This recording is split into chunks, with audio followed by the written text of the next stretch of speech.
నమస్కారం S channel news కి స్వాగతం. ఈనాటి వార్తా విశేషాలు. ఏపీ అసెంబ్లీ బడ్జెట్ సమావేశాలు కొనసాగుతున్నాయి. ప్రశ్నోత్తరాల్లో భాగంగా డీఎస్సీపై సభ్యులు అడిగిన పలు ప్రశ్నలకి మంత్రి నారా లోకేష్ సమాధానమిచ్చారు. తెలుగుదేశం ఆవిర్భావం తర్వాత 11 డీఎస్సీలు వేశారని 1,50,000 మంది ఉపాధ్యాయ పోస్టులు భర్తీ చేశారని ఈ సందర్భంగా తెలియజేశారు. చంద్రబాబు ముఖ్యమంత్రిగా ఉన్నప్పుడు వేసినవే అని చెప్పుకొచ్చారు. ప్రభుత్వం అధికారంలోకి వచ్చాక తొలి సంతకం మెగా డీఎస్సీపై పెట్టామని తెలియజేశారు. డీఎస్సీకి త్వరలోనే నోటిఫికేషన్ విడుదల చేసి 16,000 పైచిలుక పోస్టులు భర్తీ చేస్తామని ఈ సందర్భంగా ప్రకటించారు. సూపర్ 6 మేనిఫెస్టోలో తొలి హామీ 20 లక్షల ఉద్యోగాలని చెప్పారు. యుద్ధ ప్రాతిపదికన పెండింగ్ ఉపాధ్యాయ పోస్టులన్నింటినీ వచ్చే ఏడాది భర్తీ చేస్తామని ప్రశ్నోత్తరాల సందర్భంగా మంత్రి లోకేష్ సమాధానమిచ్చారు. పోస్టులు భర్తీ చేస్తాం జరిగింది అధ్యక్ష. నాకన్నా మీకే బాగా తెలిసింది. దాంట్లో అధ్యక్ష 9 డిఎస్సీలు చంద్రబాబు నాయుడు గారు గౌరవ ముఖ్యమంత్రి గారు నాయకత్వంలో కూడా జరిగింది అధ్యక్ష. ఈ ప్రభుత్వ అధికారంలోకి వచ్చిన తర్వాత తొలి సంతకం మెగా డిఎస్సీ అని పెట్టడం జరిగింది అధ్యక్ష. దాంట్లో కూడా అభ్యర్థులందరూ నాకు నా నంబర్ దాదాపు రాష్ట్రం అంతా తెలిసిపోయింది. సో అందరు నాకే డైరెక్ట్గా మెసేజ్లు పెడుతున్నారు. దాంట్లో ప్రధానంగా టెట్ ఏర్పాటు చేసి టెట్ తర్వాత డిఎస్సీ పెడితే బాగుంటుందని కోరటం జరిగింది. దాంట్లో భాగంగా మీరు చూస్తే టెట్ నిర్వహించాము. దాని తర్వాత ఇప్పుడు డిఎస్సీ కూడా త్వరలోనే మేము నోటిఫికేషన్ కూడా ఇవ్వబోతున్నాం అధ్యక్ష. దాంట్లో 16,000 పైచిలుక పోస్టులు మళ్ళీ భర్తీ చేయబోతున్నాం అధ్యక్ష. గత ప్రభుత్వం 5 సంవత్సరాలు ఒక్క ఉపాధ్యాయ పోస్ట్ కూడా భర్తీ చేయలేదు, కాలయాపన చేస్తాం జరిగింది అధ్యక్ష. పెద్దలు అన్నట్టు ఈరోజు నిరుద్యోగ యువకులు ఆశతో మన ప్రభుత్వం వైపు చూశారు. వాళ్ళు పోరాడారు కనుకనే ఈరోజు పెద్ద ఎత్తున మనకి దాదాపు 93% సీట్లు మన ప్రభుత్వం కైవసం చేసుకుంటాం జరిగింది. ఒక బాధ్యత ఉంది.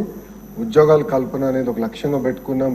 మన సూపర్ 6 మేనిఫెస్టోలో తొలి హామీ 5 సంవత్సరాలు 20 లక్షల ఉద్యోగాలు కల్పిస్తామని, దానికి ప్రత్యేకంగా గ్రూప్ ఆఫ్ మినిస్టర్స్ ఏర్పాటు చేసిన చైర్మన్గా కూడా గౌరవ ముఖ్యమంత్రి గారు నియమిస్తాం జరిగింది.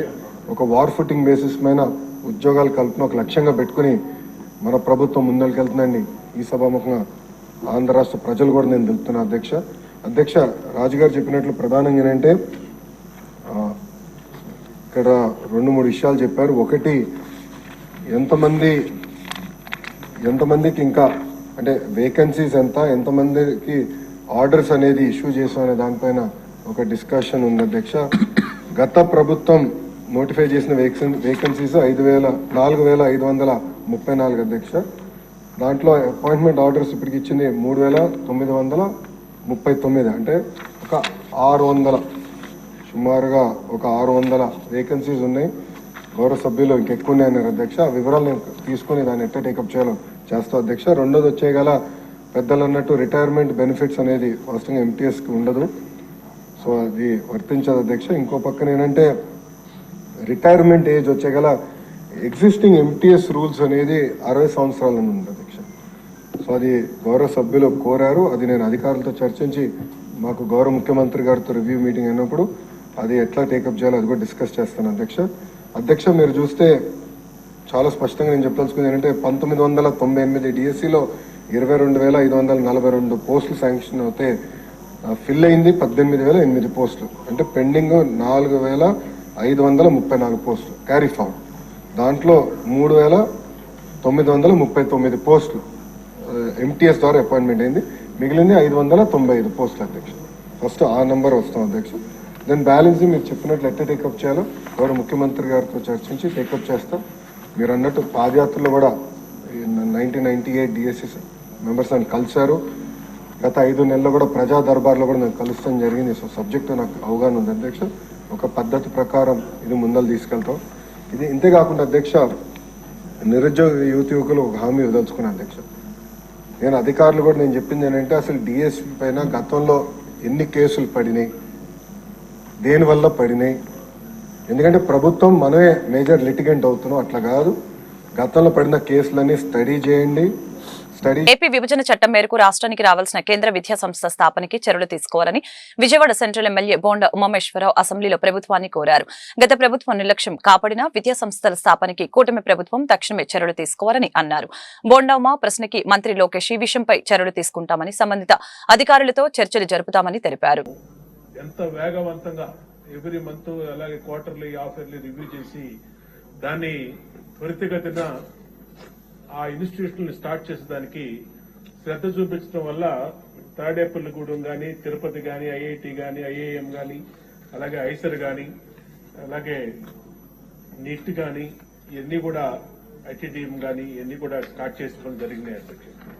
తర్వాత వచ్చినటువంటి ప్రభుత్వంలో నిధులు వచ్చినా సరే అధ్యక్ష, సెంట్రల్ యూనివర్సిటీ కానీ అలాగే ట్రైబల్ యూనివర్సిటీ కానీ స్థల సేకరణలో అలాగే దానికి కన్స్ట్రక్షన్ విషయంలో ఇప్పుడే రుచి చౌదరి గారు చెప్పినట్టు అనేక ఇబ్బందులు కర్నూలు యూనివర్సిటీలో కానీ ఇవన్నీ వచ్చినాయి అధ్యక్ష. దీన్ని ఇవాళ మళ్ళా మన ప్రభుత్వం వచ్చినాక ఇవాళ మన ఎడ్యుకేషన్ మినిస్టర్ గారు కూడా దీన్ని చాలా అగ్రెసివ్ గా ఈ రాష్ట్రంలో ఉన్నటువంటి విద్యార్థులకి, ఈ రాష్ట్రంలో ఉన్నటువంటి యువతకి అన్ని రకాల అవకాశాలు, అంటే ఉద్యోగ అవకాశాలు ఈ ఎడ్యుకేషన్ యూనివర్సిటీలు కంప్లీట్ చేయాలని ఉద్దేశం ఉంది. కాబట్టి ఏదైతే గత ప్రభుత్వంలో నిర్లక్ష్యం కాబడినటువంటి ఈ సెంట్రల్ యూనివర్సిటీస్ ని ఖచ్చితంగా ఒక ప్రత్యేక దృష్టి పెట్టి దాంట్లో మౌలిక సదుపాయాలు కానీ, అడ్మిషన్స్ కానీ, అలాగే ఇన్ఫ్రాస్ట్రక్చర్ ఫెసిలిటీస్ కానీ అన్నింటినీ కూడా త్వరితగతిన పూర్తి చేయడానికి వేగవంతంగా చర్యలు తీసుకోమని మన రాష్ట్రానికి సంబంధించి, అట్లాగే సెంట్రల్ గవర్నమెంట్ నుంచి ఇంకా మనకు తీసుకురావాల్సినటువంటి యూనివర్సిటీ మీద కూడా గౌరవ మంత్రివర్యుల్ని దృష్టి పెట్టమని కూడా కోరుకుంటున్నాం. భవిష్యత్తులో ఎలాంటి ఇబ్బంది వచ్చినా తూర్పు నియోజకవర్గంలో ఎక్కడ వర్షం నీళ్లు ఆగకుండా ప్రణాళికలు సిద్ధం చేసినట్లు తూర్పు నియోజకవర్గ ఎమ్మెల్యే రామ్మోహన్ తెలిపారు. గత ప్రభుత్వ నిర్లక్ష్యం కారణంగా వరదలు వచ్చినప్పుడు అనేక చోట్ల వర్షం నీరు నిలిచిపోయేదని తెలిపారు. తూర్పు నియోజకవర్గ పరిధిలో 4వ డివిజన్ లైలా గార్డెన్ ఆవరణలో నూతనంగా నిర్మించిన రీడింగ్ రూమ్ ని గద్దె రామ్మోహన్ ప్రారంభించడం జరిగింది. అనంతరం ఆయన మాట్లాడారు. గతంలో 50% విజయవాడ కార్పొరేషన్, 50% స్థానికుల ఆర్థిక సాయంతో అపార్ట్మెంట్స్, కాలనీలు అభివృద్ధి పనులు చేశామని ఈ సందర్భంగా తెలియజేశారు. చెత్తపై పన్ను వేసిన చెత్త ప్రభుత్వం వైసీపీ అని రామ్మోహన్ రావు నిప్పులు చెరిగారు. అలాగే స్థానిక కార్పొరేటర్ జాస్తి సాంబశివరావు మాట్లాడుతూ ఈ పార్కులో రీడింగ్ రూమ్ ఏర్పాటుకి గద్దె రామ్మోహన్ రావు ఎంపీగా ఉన్న సమయంలో నిధులు సాయంతో నిర్మించామని ఈ సందర్భంగా తెలియజేశారు. ప్రస్తుతం గద్దె రామ్మోహన్ రావు శాసనసభ్యునిగా నూతన రీడింగ్ రూమ్ ని ప్రారంభించడం ఆశించదగ్గ విషయమని అభిప్రాయం వ్యక్తం చేశారు. అభివృద్ధి చంద్రబాబు నాయుడు సీఎంగా ఉన్న సమయంలో మాత్రమే జరిగిందని తెలిపారు. అలాగే విజయవాడ నగరానికి ఎలాంటి ఇబ్బందులు లేకుండా బడ్జెట్ కూడా సీఎం నిధులు కేటాయించారని తెలిపారు. నగరంలో చాలా కాలనీ, ఇలాంటి కాలనీలు అనేకం వాళ్ళ కాలనీలు వాళ్ళే శుభ్రపరుచుకునే విధంగా, వాళ్ళ డ్రైన్లు ఇవన్నీ కూడా వాళ్ళే అజమాయిషీ చేసే విధంగా 50-50 కాంట్రిబ్యూషన్, అంటే 50% కార్పొరేషను, 50% కాలనీ వాళ్ళు పెట్టుకుని ఎంతో చక్కగా కాలనీలు తీర్చిదిద్దుకున్నారు. 2019 ఎలక్షన్ తర్వాత జగన్మోహన్ రెడ్డి గారి ప్రభుత్వం చెత్త పన్నేసి భారం పెంచడమే కాకుండా ఇలాంటి స్కీములని 50-50 స్కీములన్నీ కూడా తీసేయటం వల్ల మొత్తం అపరిశుభ్రంగా మారటమే కాకుండా, డ్రైన్లు పాడైపోవటమే కాకుండా, ఎక్కడా కూడా సిల్ట్ తీసిన పాపాన పోకపోవటం వలన చిన్నపాటి వర్షం సైతం రోడ్ల మీద నీళ్లు వచ్చి అనేకమైన ఇబ్బందులు గురయ్యాయి. ఇవాళ ఇలాంటి కాలనీలు మోకాళ్ళ లోతుకు నీళ్ళలో వర్షానికి ఉన్నాయంటే అది ఈ 5 సంవత్సరాల్లో డ్రైన్ల మీద, సైడ్ డ్రైన్స్ కానివ్వండి, అండర్ గ్రౌండ్ డ్రైన్స్ కానీ సరైన శ్రద్ధ తీసుకోవాలి. ఈ 5 సంవత్సరాల్లో ఒక్కరోజు కూడా సిల్ట్ తీసిన పాపాన పాలు. ఆ సిల్ట్ తీయకపోవటం వల్ల సిల్ట్ పేరుకుపోయి అన్ని చోట్ల కూడా మురుగుమయమైపోయింది. దానికి ఈరోజు నారా చంద్రబాబు నాయుడు గారు ఒక ప్రత్యేకమైన శ్రద్ధ తీసుకుని విజయవాడ నగరంలో ఎక్కడా ఇలాంటి ఇబ్బందులు మరలా రాకుండా ఇక్కడ సుమారు కొన్ని 100 కోట్లైనా సరే ఖర్చు పెట్టి వీటిని రిపేర్ చేయాలని చెప్పి నిర్ణయించుకోవడం, తక్షణమే 200 కోట్ల రూపాయలు ఈ డ్రైన్ల కోసం ఇవ్వటం జరిగింది. అంతేకాదు ఈ వరద ప్రాంతంగా విజయవాడ నగరంలో 3,300 కోట్ల రూపాయలతో కేంద్ర ప్రభుత్వ సహకారంతో ఈ యొక్క సైడ్ డ్రైన్స్, అది అండర్గ్రౌండ్ డ్రైన్ 2 బాగు చేయడానికి కూడా నిర్ణయం తీసుకోవడం జరిగింది. ఏదేమైనా కూడా నారా చంద్రబాబు నాయుడు గారి నాయకత్వంలో విజయవాడ నగరం పరిశుభ్రమైన నగరంగా, ఎలాంటి ఇబ్బందులు రాని నగరంగా తీర్చిదిద్దాలని చేసి ఆయన సంకల్పానికి మనందరం కూడా సహకరించాలని, మరలా ఇదే కాలనీలకి 50% వర్కర్స్ని పెట్టుకుని 50% జీతం కాలనీలు ఇచ్చే విధంగానే 50% గవర్నమెంట్ ఇచ్చే విధంగానే మళ్ళీ కాలనీ వాసులు కోరుతూ ఉన్నారు. మేము కానీ జాస్తి సాంబశివరావు కానీ ఈ 5 నెలల్లో అనేక సందర్భాలు మున్సిపల్ కమిషన్ దృష్టి కూడా తీసుకురావడం జరిగింది. మరలా ఒకసారి నారాయణ గారితో మాట్లాడి ఆ పాత స్కీమ్ అన్ని కాలనీ వాళ్ళకి ఇష్టమైతే ఆ పాత స్కీమ్ని తీసుకొచ్చి మరలా మన కాలనీని మనమే శుభ్రపరుచుకునే విధంగా చేసుకుని మన నగరాన్ని మనం పరిశుభ్రమైన నగరంగా తీర్చిదని మనందరం కూడా సమిష్టిగా కృషి చేయాలనేది నా యొక్క అభిప్రాయం. దానికి ఎప్పుడు కూడా మా కార్పొరేటర్లు ఎప్పుడు కూడా పాజిటివ్గా స్పందించి ఎప్పుడు వాళ్ళ కార్పొరేషన్లో వాళ్ళ డివిజన్ ఎప్పుడు కూడా పరిశుభ్రంగా ఉండాలనే భావంతో నిరంతరం తిరుగుతూ పనిచేస్తూ ఉంటారు. దాంట్లో జాస్తి సాంబశివరావు గారు యొక్క ఎప్పుడైనా కానీ పట్టణ ప్రాంతాలు కానీ పల్లె ప్రాంతాలు కానీ పరిశుభ్రమైనటువంటి వాతావరణంలో ఉండటం, మౌలిక సదుపాయాల కల్పనలో ముందుండడం కూడా మనం గతంలో చూసాము.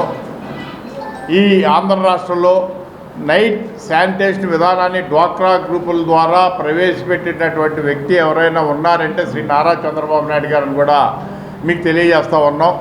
మరి గతంలో ఉన్నటువంటి వైఎస్ఆర్ ప్రభుత్వం చెత్త పన్ను అంటే చెప్పి మరి కాలనీలందరూ కూడా తల రూపాయి పోయి చేసుకొని 50% కాంట్రిబ్యూషన్ మీద కాలనీలన్నీ కూడా పరిశుభ్రంగా ఉంచుకుంటుంటే వాళ్ళందరినీ కూడా తొలగించి మరి చెత్త పన్నును విధించడం, ఈ కాలనీలన్నీ కూడా మురికి కూపాలుగా కూడా తయారవడం మనందరికీ తెలిసినటువంటి విషయమే. ఈ రోజున ఎన్డీఏ ప్రభుత్వం నిన్నగాక మొన్న ప్రవేశించినటువంటి బడ్జెట్లో పట్టణ ప్రాంతాలకి 11,490 కోట్ల రూపాయలతో మౌలిక వసతులు కల్పించాలని చెప్పి బడ్జెట్లో పెట్టడం కూడా జరిగింది. అది చాలా ముదావహమైన విషయం. అదేవిధంగా మన జరిగినటువంటి వరదల్లో కూడా ఇక్కడ జరిగినటువంటి నష్టాన్ని, తూర్పు నియోజకవర్గంలో ఉన్నటువంటి నష్టాన్ని కూడా మరి శాసనసభ్యులు గద్దె రామ్మోహన్ గారు, నారా చంద్రబాబు నాయుడు గారి దృష్టికి తీసుకెళ్లిన మీదట వారు పరిశీలించి 200 కోట్ల రూపాయలు కూడా డ్రైన్స్ కోసం ఇవ్వడం జరిగింది. ఆ డ్రైన్స్లో విజయవాడ తూర్పు నియోజకవర్గంలో పుల్లేటి డ్రైన్ కానివ్వండి, గుంటుతిప్ప డ్రైన్ కానివ్వండి, పంటకాల డ్రైన్ కానివ్వండి, మహానాడు డ్రైను, గురునానక్ నార్ road drain, Srinivasanagar main drain, భారతీయనాథ్ drain, అట్లాగే ఎలమంచిలి కాంప్లెక్స్ దగ్గర నుంచి ఎన్టీఆర్ కాలనీ వరకు ఉన్నటువంటి మెయిన్ రోడ్లో కూడా అన్నింటిలో కూడా ప్రధానమైనటువంటి డ్రైన్స్ అన్నీ కూడా నిర్మించి భవిష్యత్తులో ఏమాత్రం వర్షం వచ్చినా కూడా ఎటువంటి ఇబ్బందులు లేకుండా కూడా తలెత్తకుండా చేయాలని చెప్పి సంకల్పంతో ముందుకెళ్తా ఉన్నాం. అదేవిధంగా సాధ్యమైనంత మట్టికి అందుబాటులో ఉన్న నిధుల ద్వారా కూడా మరి ఈ 4వ డివిజన్లో అన్ని రోడ్లన్నింటినీ కూడా సిమెంట్ రోడ్లుగా కూడా వేయటానికి కూడా మరి సంకల్పం చేసుకొని ముందుకు పోతా ఉన్నాం. 4వ డివిజన్ ప్రజల యొక్క సహకారాలతో కూడా ఈ పశ్చిమ నియోజకవర్గంలో వేస్ట్ ఫెల్లో వెల్లంపల్లి శ్రీనివాస్ అని ఎన్టీఆర్ జిల్లా బీజేపీ అధ్యక్షులు అడ్డూరి శ్రీరామ్ ఎద్దేవా చేశారు. 2 పర్యాయాలు శాసనసభ్యునిగా పనిచేసిన వెల్లంపల్లి శ్రీనివాస్ పశ్చిమ నియోజకవర్గాన్ని ఏం అభివృద్ధి చేశాడో చెప్పాలని అన్నారు. కూటమి నాయకులపై అవాకులు చవాకులు పేలితే సహించేది లేదని ఈ సందర్భంగా హెచ్చరించారు. భవానీపురంలోని ఎన్డీఏ కార్యాలయంలో ఇటీవల ఎన్డీఏ కూటమిలో చేరిన కార్పొరేటర్లతో కలిసి అడ్డూరి శ్రీరామ్ మంగళవారం మీడియాతో మాట్లాడారు. వెల్లంపల్లి కాదు వసూళ్లపల్లి సరైన పేరని, కప్పం కట్టకపోతే అభివృద్ధి పనుల్ని కూడా అడ్డుకున్న ఘన చరిత్ర వెల్లంపల్లికే దక్కుతుందని చెప్పారు. గత ప్రభుత్వంలో చేసిన దోపిడీలు, అరాచకాలు, దుర్మార్గుల్ని ఎండకడతామని అన్నారు. ఈ సమావేశంలో కార్పొరేటర్లు గుడివాడ నరేంద్ర, ఉమ్మడి చంటి, మహాదేవ అపాచి, అత్తలూరి పెదబాబు, మైలవరపు కృష్ణ, అర్షద్ తదితరులు పాల్గొన్నారు. ఈరోజు పశ్చిమ నియోజకవర్గ శాసనసభ్యులు సుజనా చౌదరి గారి కార్యాలయంలో ప్రెస్ ఏర్పాటు చేయడం, ఈ యొక్క ప్రెస్లోని ఎన్డీఏ కూటమికి సంబంధించినటువంటి కార్పొరేటర్లు పాల్గొని ఇప్పటి వరకు జరిగినటువంటి అభివృద్ధి మరియు రాబోయే రోజుల్లో జరగబోయే అభివృద్ధి గురించి మాట్లాడుతున్న నేపథ్యం. అంతేకాకుండా నిన్న మాజీ శాసనసభ్యులు వెల్లంపల్లి శ్రీనివాస్ కూడా నిన్న ప్రెస్ పెట్టి కొన్ని మాటలు, తప్పుడు ప్రచారం చేయడం జరిగింది. ముఖ్యంగా ఎన్డీఏ కూటమి అధికారంలోకి వచ్చిన తర్వాత పారదర్శక పాలన అందిస్తూ రాష్ట్ర అభివృద్ధి లక్ష్యంగా, ప్రజల సంక్షేమే ధ్యేయంగా అభివృద్ధి పదంలో నడుస్తూ గత 3 సార్లు అసెంబ్లీ జరిగిన సందర్భాలు చూసినట్టయితే పారదర్శకంగా ప్రతి విషయంపై చర్చ జరిగే విధంగా నిన్న కూడా అసెంబ్లీలోని బడ్జెట్ ప్రవేశపెట్టి 2,94,000 చిల్లర కోట్లు బడ్జెట్ ప్రవేశపెట్టి దీనిపై చర్చ జరగడం కోసం ఒకరోజు హాలిడే ఇవ్వడం జరిగింది. అంటే ఈరోజు సెలవు దినం ప్రకటించడం జరిగింది. రేపటి నుండి ఆ యొక్క బడ్జెట్ మీద మంచేంటి చెడేంటి అనేది ఒక పారదర్శక పాలన అందించాలి, ప్రజలకి రాష్ట్రానికి అవసరమైనటువంటి నిధులు కేటాయించాలనేటువంటి ఒక మంచి సంకల్పంతో ఈ యొక్క కార్యక్రమాన్ని రూపొందించి ముందుకు తీసుకెళ్తున్న నేపథ్యం చూస్తూ ఉన్నాం. గొప్ప ఆలోచనలు ఉన్నటువంటి వ్యక్తి, దూరదృష్టి కలిగినటువంటి వ్యక్తి చంద్రబాబు నాయుడు గారి నాయకత్వంలో, అదేవిధంగా పవన్ కళ్యాణ్ గారి నాయకత్వంలో డిప్యూటీ సీఎం రాష్ట్ర అధ్యక్షులు పురంధేశ్వరి గారు కావచ్చు, అదేవిధంగా కేంద్రంలో ఉన్నటువంటి ప్రధానమంత్రి నరేంద్ర మోడీ గారు, వీళ్ళ నాయకత్వంలో ఆంధ్రప్రదేశ్ అభివృద్ధి లక్ష్యంగా పనిచేస్తూ ముందుకెళ్తున్న నేపథ్యం చూస్తామాలు ప్రతి పనికి ఒక రేటు పెట్టి రాష్ట్ర ఖజానాని దోచుకున్న పరిస్థితిని చూసాం. ఇవన్నీ మర్చిపోలేదని ప్రజలు మర్చిపోలేదని ఈ యొక్క వైఎస్ఆర్ కాంగ్రెస్ పార్టీ భావిస్తున్న నేపథ్యం ఈరోజు కనబడతా ఉంది. పశ్చిమ నియోజకవర్గంలో అధికారం ఇచ్చి 5 నెలలు కాలేదు. అప్పుడే ఇక్కడ ఉన్నటువంటి మాజీ శాసనసభ్యులు రకరకాల ప్రచారాలు, తప్పుడు ప్రచారాలు బిగించేసిన నేపథ్యం చూశారు. వెల్లంపల్లి శ్రీనివాస్ గారు నేను ఒకటే ప్రశ్నిస్తూ ఉన్నా, నువ్వు 2009లోని ఎమ్మెల్యే మరి ఈరోజు నిన్న ఎల్లంపల్లి శ్రీను గారు మాజీ మంత్రి గారు మరి 5 నెలలు కూటమి ప్రభుత్వం వచ్చింది, మేము 5 సంవత్సరాల్లో అద్భుతాలు సృష్టించాం, ఆకాశాన్ని కిందకి దించాం, ఈ నీటిని పైకి పంపించాం అనే మాటలు మాట్లాడుతూ ఉన్నారు. ఈ 5 నెలల్లో ఎన్డీఏ కూటమి మరి నాయకులు కానీ మరి సుజనా చౌదరి గారు కానీ ఎవరో ఏం చేసింది లేదని చెప్తా ఉన్నారు. 5 నెలల్లో సాధించింది ఏంటో తెలుసుకోవాల్సిన అవసరం ఉందా? జనంలో తిరిగితే తెలుస్తుంది. ఆయన అసలు ఊసరవల్లి కదా, అతను ఏ పార్టీ అవకాశం వస్తుందో ఇందులోకి వెళ్దామని చూస్తూ ఉన్నాడు. అధికారం అంటే ఆయనకు ప్రేమ ఎక్కువ. ఎందుకంటే ఈయన చెప్పే మాటలు ఏంటంటే మరి మెగా డిఎస్పి మరి సూపర్ 6లో ఒక భాగమే కదా, 1 2 వీళ్ళు 250 రూపాయలు పెంచుతానని చెప్పి పెన్షను 250 5 సంవత్సరాలు పట్టింది. మరి అదే 1000 రూపాయలు మరి ఎన్డీఏ కూటమి నారా చంద్రబాబు నాయుడు గారు, పవన్ కళ్యాణ్ గారు, మరి ముగ్గురు కూడా కలిసి ఒక నిర్ణయం తీసుకొని 1000 రూపాయలు వెంటనే పెంచడం జరిగింది. మరి 2 3 మరి దీపం పథకం కింద గ్యాస్ బండ్లు, మరి ఎన్ని కళ్ళకు కనపట్లేదు వీళ్ళకి. ఇచ్చిన మాట కోసం కట్టుబడి ఉండేది నేల మీద అందరూ నిలబడతారు, అదేం పెద్ద ఇష్యూ కాదు. మాట మీద నిలబడేదే ఎన్డీఏ కూటమి అభ్యర్థులు అనే సందర్భంగా మీ అందరూ కూడా తెలియజేస్తా ఉన్నా. ఎందుకంటే వాళ్ళు మనం ఒక ఆలోచన చేయాలా, ఏదైతే మాట ఇచ్చారో ఆ మాట ప్రకారంగా తూచా తప్పకుండా నిదానం చేసుకుంటూ వెళ్తూ ఉన్నారు. ఇవాళ వరదల గురించి ఈయన చెప్తూ ఉంటాడు, ఊసరవల్లి వరదల గురించి. వరదలు మేరు కనపడిందా? ఆ మేడం కనపడిందా? వరదల్లో తిరుగుతుందా? అసలు ఏమైనా తిరిగిందామా? ఈయన తిరిగాడా? ఆ ముఖ్యమంత్రి గారు వచ్చినప్పుడు మాత్రం ఆ తూర్పు నియోజకవర్గానికి వెళ్ళినట్టున్నాడు ఈయన ఊసరవల్లి. మరి ఈయన సుజనా చౌదరి గారు నన్ను అంత స్థాయి లేదు. మరి సుజనా చౌదరి గారు మనిషి అందంగా ఉండటం కాదు, మనసు కూడా అందమే. శివరామకృష్ణ క్షేత్రంలో పునర్నిర్మితమైన నూతన భవన సముదాయం శారదా సదనం ధార్మిక భవన సముదాయాన్ని నెల 17వ తేదీ ఆదివారం సాయంత్రం శృంగేరి శారదాపీఠం కర్ణాటక ఉత్తరాధికారి విధుశేఖర భారతి ప్రారంభిస్తారని శివరామకృష్ణ క్షేత్రం ధర్మాధికారి శిష్లా హనుమత్ ప్రసాద్ తెలియజేశారు. శివరామకృష్ణ క్షేత్రంలో 17వ తేదీ నుంచి 4 రోజుల పాటు స్వామి విజయయాత్ర చేస్తారని, ఈ సందర్భంగా ధార్మిక భవనాలను ప్రారంభిస్తారని ఈ సందర్భంగా తెలియజేశారు. 19వ తేదీ దుర్గామల్లేశ్వర స్వామి వారి దేవాలయంలో ప్రత్యేక పూజలు నిర్వహిస్తారని, 20వ తేదీ ఉదయం శివరామకృష్ణ క్షేత్రం దేవాలయం సముదాయంలో కుంభాభిషేకం కార్యక్రమం నిర్వహిస్తారని ఈ సందర్భంగా తెలిపారు. సమావేశంలో కార్యక్రమ నిర్వాహకులు గండూరి చంద్రమౌళి, జొన్నవిత్తుల ప్రభాకర్ శాస్త్రి, గండూరి రమ సత్యనారాయణ తదితరులు పాల్గొన్నారు. మనందరికీ తెలిసిందే, విశేషంగా శివారాధన జరుగుతున్నటువంటి కాలం. ఈ శివారాధన కాలంలో సాక్షాత్తు శంకరులుగా ఉన్నటువంటి నడయాడుతున్నటువంటి జగద్గురువులు శృంగేరి శారదా పీఠాధీశ్వరులు రేపు మన నగరానికి విచ్చేయటం, వారు 17వ తారీఖు సాయంత్రం విజయవాడ వచ్చి 20వ తారీఖు సాయంత్రం విజయవాడ నుంచి నరసరావుపేట ప్రయాణం అవటం జరుగుతుంది. ఈ నెల 17వ తేదీన విజయవాడకి వచ్చినప్పుడు మనం వారిని వన్ టౌన్ వినాయక గుడి దేవాలయం దగ్గర నుంచి ప్రత్యేకంగా తయారు చేయబడినటువంటి రథంలో 50 మంది వేద పండితులు, 50 మంది వాద్యకారులతో విశేషంగా అనేక భక్తజన సమూహంతో వారిని స్వాగతం పలుకుతూ వారిని రథంలో ఊరేగింపుగా ఈ శ్రవణ సదనానికి తీసుకురావటం అనేటువంటిది జరుగుతుంది.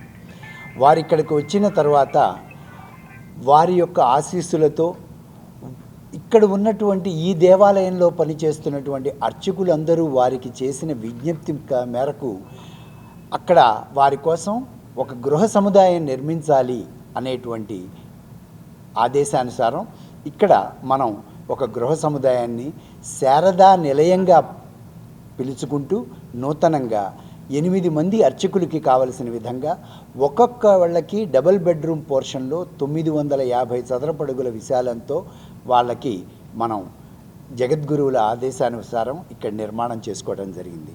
అదేవిధంగా అనేక మంది అనేక విధాలుగా ఇబ్బంది పడుతున్నటువంటి బ్రాహ్మణులు ఆబ్దికాలు పెట్టుకోవటానికి ఇబ్బంది పడుతున్నారనేటువంటి విషయంతో ధార్మిక భవనం అని ఒకటి ప్రత్యేకంగా దీనికి పక్కనే నిర్మాణం చేసుకోవడం జరిగింది.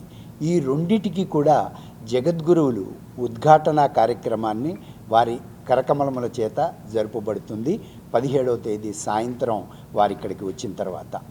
ఆ ఉద్ఘాటన కార్యక్రమం పూర్తయిన తర్వాత ఈ శ్రవణ సదనంలో ధర్మాధికారి దంపతుల చేత ధూళిపాద పూజ, తదనంతరం భక్తుల చేత ఫలపుష్ప సమర్పణ, ప్రార్థనా గీతంతో ప్రారంభమయ్యి స్వామివారికి స్వాగత పత్రాన్ని మనం అందరం కూడా సమర్పించుకుంటాం. వారి ఇక్కడికి వచ్చినటువంటి విశేషమైనటువంటిది వారికి ఆ స్వాగత పత్రంలో మనం వారి యొక్క గొప్పతనాన్ని, మన యొక్క అదృష్టాన్ని, ఈ అశేష భక్తజనుల మీద వారు కురిపించవలసినటువంటి ఆ అమృతాన్ని మనం తెలియచేసుకుంటూ ఆ రోజు కార్యక్రమంలో తదనంతరం జగద్గురువుల చేత శృంగేరి నుంచి కొని రాబడుతున్న ఆదిశంకర్ల చేత ప్రసాదించబడినటువంటి శివలింగానికి వారు ఇక్కడ చంద్రమౌళీశ్వర పూజ చేస్తారు. అది పీఠం ఎక్కడ ఉంటే అక్కడ ఆ యొక్క చంద్రమౌళీశ్వరుడితో సహా రత్నగర్భ గణపతితో సహా పీఠం కదులుతుంది. 2 సంవత్సరాల క్రితము ఇక్కడ ఏర్పాటు చేయబడినది. ఒక కమిటీగా ఉన్నటువంటి పుర ప్రముఖులు ఏర్పాటు చేయబడినటువంటి ఈ దేవాలయాల సముదాయానికి ఒక 14 సంవత్సరాల క్రితము దైవికంగా ఇది శృంగేరి పీఠానికి అనుబంధంగా ఏర్పడటం జరిగినది. అప్పటి నుంచి కూడా ఈ క్షేత్రంలో చక్కటి కార్యక్రమాలు, మరి ఈ శ్రవణ సద నిర్మాణము, అలాగే దేవాలయాలు చాలా వృద్ధి చెందటం, ఇప్పుడు అర్చకులకు గృహ సముదాయం రావడము అనేటటువంటి చక్కటి అభివృద్ధితో సాగుతోంది. ఈ 14 సంవత్సరాలు దేవాలయం నిర్మాణమైన తర్వాత 2013వ సంవత్సరంలో జగద్గురువులు శ్రీ శ్రీ శ్రీ భారతీ తీర్థ స్వామి వారు ఇక్కడికి వచ్చిన తర్వాత ఇంకా ఎక్కువగా ఈ యొక్క నిర్మాణం, ఈ యొక్క అభివృద్ధి జరిగినది. అట్లాగే 2018లో మరి శ్రీ విధుశేఖర భారతీ స్వామి వారు ఇక్కడికి రావడం జరిగింది. తర్వాత 6 సంవత్సరాలకి ఇప్పుడు మళ్ళీ మనం వారిని సేవించుకునేటటువంటి భాగ్యం మనకి వచ్చింది. ప్రజలందరూ కూడా దీన్ని, ఆస్తికులైనటువంటి భక్తులందరూ కూడా దీన్ని సద్వినియోగం చేసుకుని వారిని దర్శించుకుని ఆశీస్సులు. Shri Sai handloom and handicraft exhibition ప్రజల నుంచి మంచి ఆదరణ లభిస్తుందని బందర్ రోడ్లోని బాపు మ్యూజియంలో ఏర్పాటు చేసిన ఈ ఎక్స్పోను అన్ని రకాల ప్రజలు ఆదరిస్తున్నారు. మంగళగిరి కాటన్, చీరాల శారీస్, ధర్మవరం, వెంకటగిరి గద్వాల్ కంచి, కాశ్మీర్ సిల్క్, ఉప్పాడ శారీస్ తో పాటు రకరకాల హ్యాండ్లూమ్స్ ఇక్కడ లభిస్తాయని నిర్వాహకులు ఈ సందర్భంగా తెలియజేశారు. మంచి డిస్కౌంట్ ధరలకి ప్రజలకు అందుబాటులో ఉన్నాయని, ఒకసారి ఎక్స్పోను సందర్శించి మంచి అనుభూతి పొందాలని ఈ సందర్భంగా తెలియజేశారు. నిర్వాహకులు మాట్లాడుతూ చేనేత కళాకారుల్ని అందరూ ప్రోత్సహించాలని కోరారు. అన్ని సీజన్ లో చేనేత వస్త్రాలు ధరించవచ్చని చెప్పారు. 500 రూపాయల నుంచి చీరలు తమ వద్ద అందుబాటులో ఉన్నట్లు తెలిపారు. నా పేరు కల్పన అండి. నేను హైదరాబాద్ నుంచి వచ్చాము ఇక్కడ వర్క్ విషయంలో అని వచ్చామండి. చాలా మంచిగా అనిపించింది. హైదరాబాద్లో కూడా చాలాసార్లు వెళ్ళాను.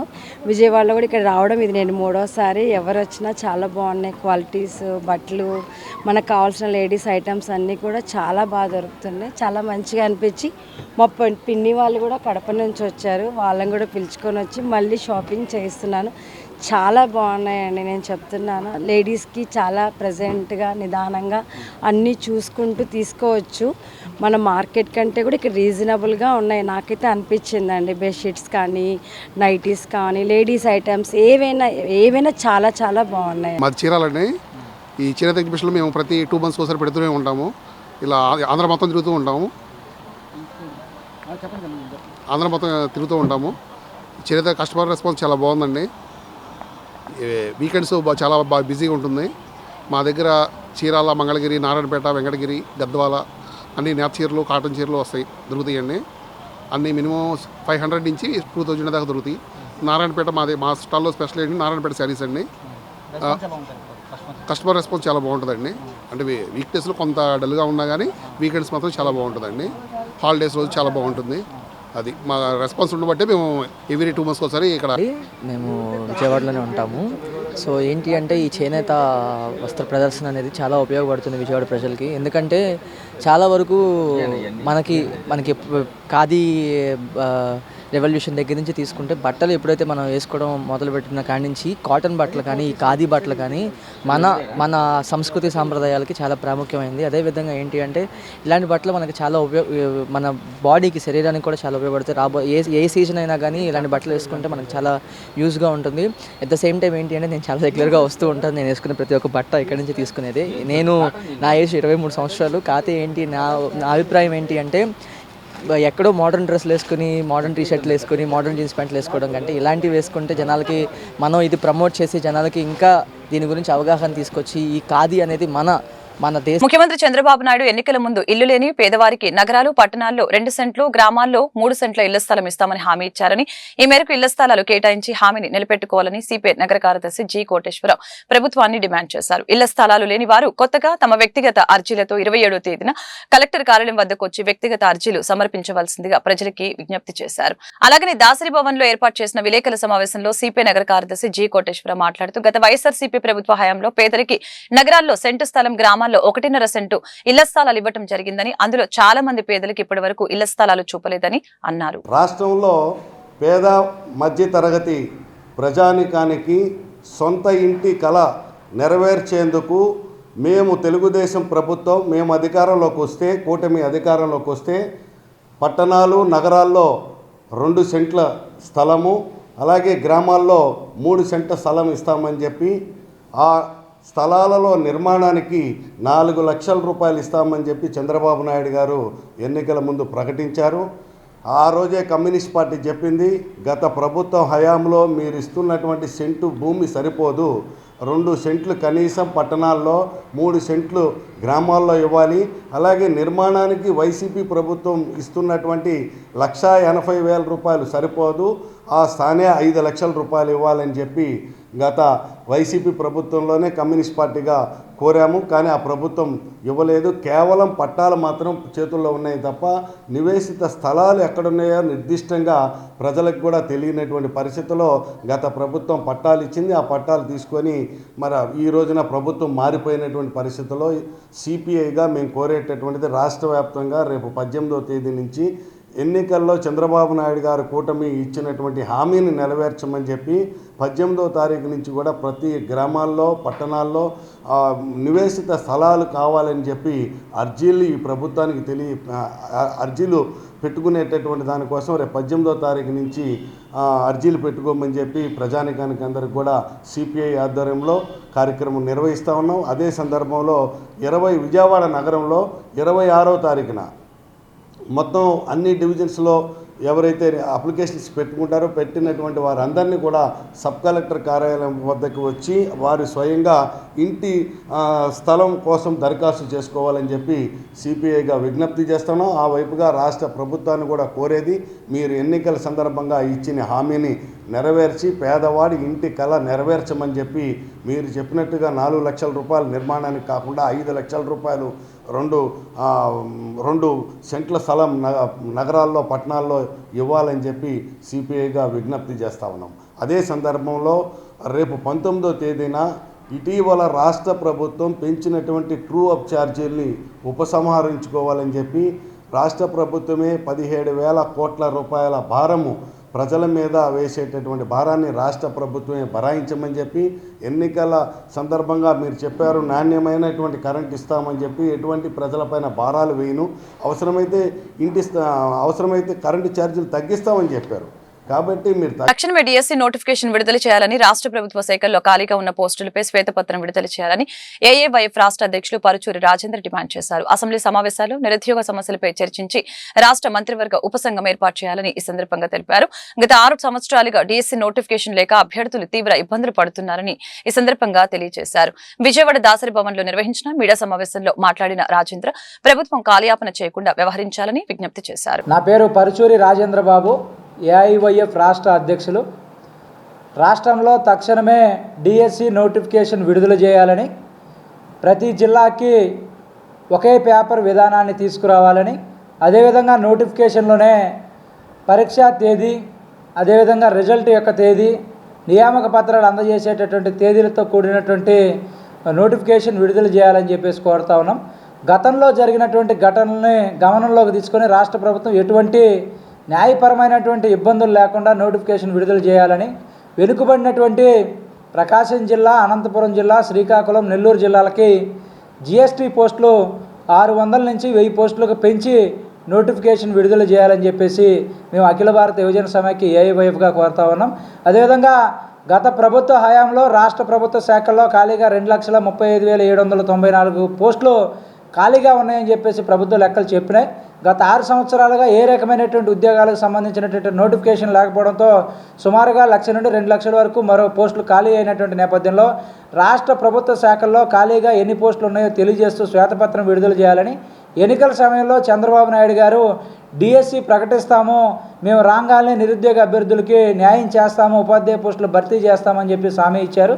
ఆ హామీని నమ్మినటువంటి నిరుద్యోగులందరూ కూడా ఎన్నికల సమయంలో ఓట్లేసి కూటమి అభ్యర్థుల్ని రాష్ట్ర వ్యాప్తంగా అనేక చోట్ల గెలిపించడం జరిగింది. ఈరోజు అధికారంలోకి వచ్చి 5 నెలలు గడుస్తున్నా 8 కేబినెట్ సమావేశాలు పూర్తయినా కూడా డిఎస్సి ఎక్కడ వేసిన గొంగలు ఎక్కడే అనేటువంటి పరిస్థితుల్లో పేపర్లకే పరిమితమైంది తప్ప ఏ రకమైనటువంటి భర్తీకి సంబంధించినటువంటి నోటిఫికేషన్ జరగలేదు. అదేవిధంగా ప్రభుత్వ శాఖల్లో ఖాళీలు, అదేవిధంగా 20 లక్షల ఉద్యోగాలు ఇస్తామన్నారు.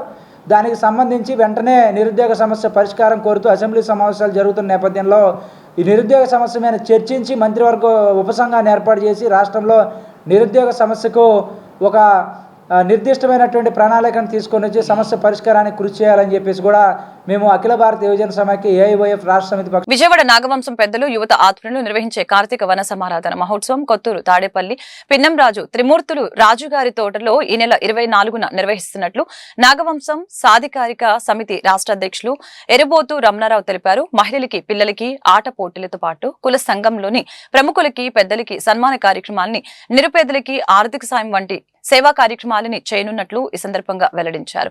పార్టీలకు అతీతంగా కృష్ణ ఎన్టీఆర్ జిల్లా వ్యాప్తంగా ఉన్న కులస్తులందరూ పాల్గొనాలని పిలుపునిచ్చారు. విజయవాడ రాజరాజేశ్వరిపేటలోని తన కార్యాలయంలో నిర్వహించిన మీడియా సమావేశంలో బ్రోచర్ను ఆవిష్కరించారు.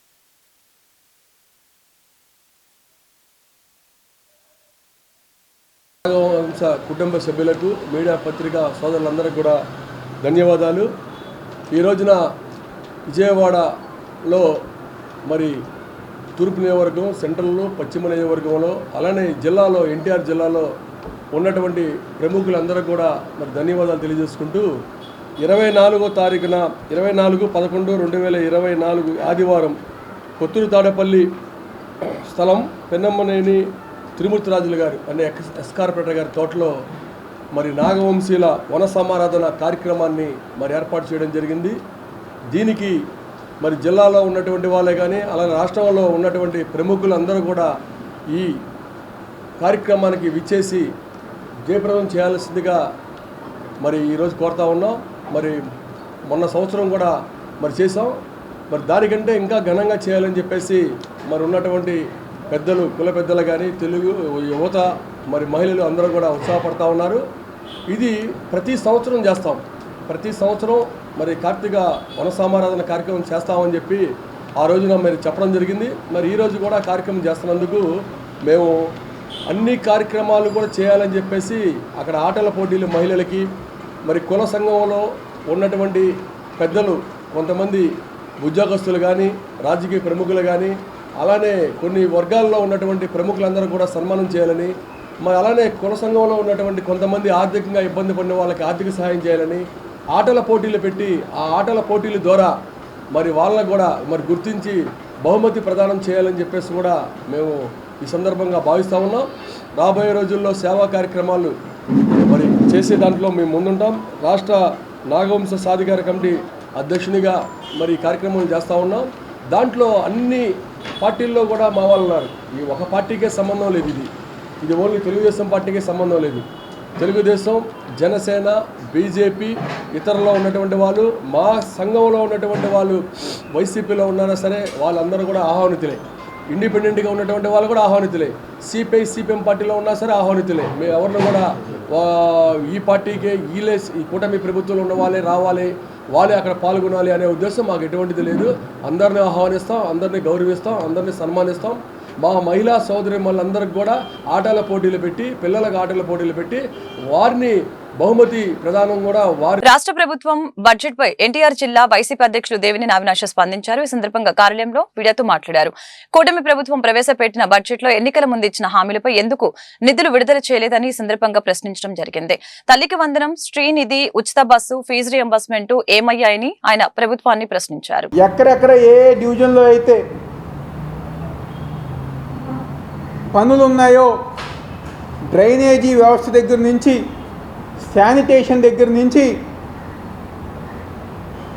మేము వేసిన తర్వాత ఇంకా మిగిలిన రోడ్లు ఉన్నాయో ప్రతి ఒక్కటి గారా తూర్పు నియోజకవర్గంలో మీరు పూర్తి చేయాలి. లేదన్న పక్షంలో కౌన్సిల్లో కానివ్వండి, కౌన్సిల్ బయట కానివ్వండి, మా కార్పొరేటర్లు, మా వైఎస్ఆర్సీపీ పార్టీ ఇన్ఛార్జీలు, నాయకులు మేమందరం గారా ప్రజల కోసం, ప్రజానికం కోసం రాబోయే రోజుల్లో పనిచేసుకుంటూ ముందుకెళ్తామని సందర్భంగా గిరిజన గురుకుల అవుట్ సోర్సింగ్ ఉపాధ్యాయుల సమస్యల్ని పరిష్కరించాలని డిమాండ్ చేస్తూ విజయవాడ ధర్నా చౌక్ లో ఆంధ్రప్రదేశ్ గిరిజన గురుకుల ఉపాధ్యాయుల సంఘం ఆధ్వర్యంలో ధర్నా నిర్వహించారు. ఈ సందర్భంగా ఉపాధ్యాయులు మాట్లాడారు. గిరిజన గురుకుల ఉపాధ్యాయుల్ని అవుట్ సోర్స్ నుంచి తొలగించి కాంట్రాక్ట్ పద్ధతిలో కొనసాగించాలని అన్నారు. మెగా డిఎస్సీలో గిరిజన గురుకుల ఉపాధ్యాయుల పోస్టుల్ని చూపించకుండా ఇప్పటికే 15 సంవత్సరాలుగా పనిచేస్తున్న తమకి ఉద్యోగ భద్రత కల్పించాలని ఈ సందర్భంగా కోరారు. ఇప్పటికే తమ సమస్యల్ని అధికారులు, మంత్రుల దృష్టికి తీసుకువెళ్లామని అన్నారు. ప్రభుత్వం సానుకూలంగా స్పందించి సమస్యల్ని పరిష్కరించాలని కోరారు. నా పేరు అంజలి సార్. నేను గిరిజన గురుకుల పాఠశాలలో అవుట్సోర్సింగ్ వ్యాయామ ఉపాధ్యాయులుగా పనిచేస్తున్నాను. మేము ప్రధానంగా ఇక్కడికి వచ్చిన విషయం ఏంటంటే, మెగా డిఎస్సిలో 2024లో ప్రభుత్వం మెగా డిఎస్సిలో గిరిజన గురుకుల పాఠశాలలో పనిచేస్తున్నటువంటి ఉపాధ్యాయుల పోస్టులు కలిపారు. ఆ పోస్టులను మాకు మినహాయించి మెగా డిఎస్సిలో కండక్ట్ చేసుకోవాలని కోరుకుంటున్నాను. ముఖ్యంగా ఏంటంటే ఉద్యోగ భద్రత కల్పించాలి మాకు. అదొకటి. మా జీతాలు తక్కువ జీతం సార్. నేను ఒక వ్యాయామ ఉపాధ్యాయులుగా చేస్తున్నాను. 9,500 జీతం తీసుకుంటున్నాను.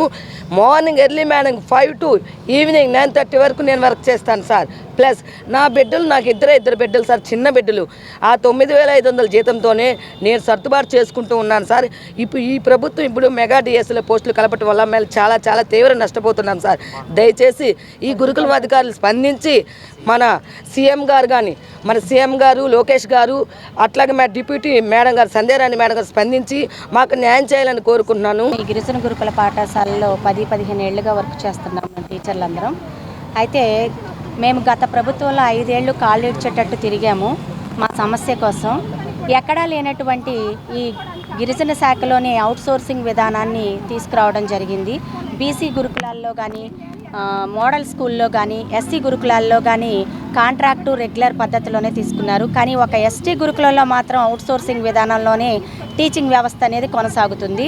మా ప్రధానమైనటువంటి డిమాండు డిఎస్లో ఉన్నటువంటి మా పోస్టులను మినహాయించి మాకు అవుట్సోర్సింగ్ అనే పదం తీసేసి సిఆర్టీగా కన్వర్ట్ చేయాలని, అలాగే క్యాడర్ లేనటువంటి మా యొక్క టీచింగ్ విధానాన్ని క్యాడర్ లేనటువంటి ఆప్కాస్ల ద్వారా జీతాలు ఇవ్వడం జరుగుతుంది. అసలు ఆప్కాస్ ద్వారా ఎలా క్యాడర్ లేకుండా మీరు జీతాలు ఇస్తారు?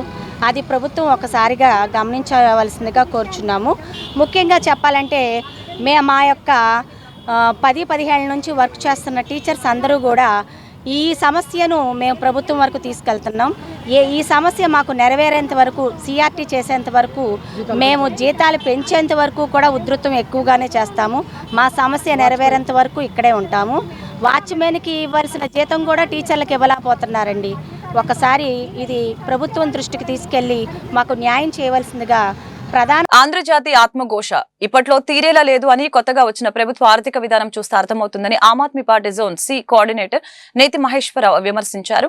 తీవ్ర అప్పులతో ఆర్థిక దివాలా అంచున ఉందని, శ్వేతపత్రం వర్దిలిన ప్రస్తుత ప్రభుత్వం ఆంధ్రప్రదేశ్ దివాలా తీయబోతుందని తెలిసి కూడా అంతకు మించిన అరాచకాలు ఆర్థిక విధానంతో ముందుకు వెళ్లడం అంటే అభివృద్ధి చేస్తారని నమ్మి గెలిపించిన ప్రజల్ని మోసం చేయటమేనని ఆయన ఈ సందర్భంగా తెలియజేశారు. ఈ సందర్భంగా ఆయన మాట్లాడారు. మండు టెండల్ నుంచి పెనములోకి, పెనము నుంచి పొయ్యిలోకి ఇప్పుడు ఏకంగా కొత్త సౌకర్యం పొయ్యి నుంచి సలసల కాలే నూనెలోకి వచ్చినట్లు మార్పుకి ఆర్థిక రాచకం డోసు పెంచుకుంటూ ఆంధ్రప్రదేశ్ ని దేశంలోనే దివాలా తీసిన మొదటి రాష్ట్రంగా ఉంచాలని కంకణం కట్టుకున్నట్లు ఉందని చెప్పుకొచ్చారు. ఈరోజు ప్రెస్ మీట్ యొక్క ముఖ్య ఉద్దేశం వచ్చిన ఆంధ్రప్రదేశ్ బడ్జెట్ మీద, అలాగే ఈ ప్రభుత్వం మొదట్లో జూలైలో వీళ్ళు రిలీజ్ చేసిన శ్వేతపత్రం మీద. సో ఈ శ్వేతపత్రంలో ఏం చెప్పారు, ఈ శ్వేతపత్రంలో చెప్పిన దాని ప్రకారం ఆర్థిక విధానంలో మార్పు చేసుకున్నారా, లేదా కొత్త సీసాలో పాత సారా పోసి కొద్దిగా మార్పులు చేసి బడ్జెట్ తయారు చేశారనేది ఈరోజు ఆమ్ ఆద్మీ పార్టీ తరఫున మాట్లాడదలుచుకున్నాం.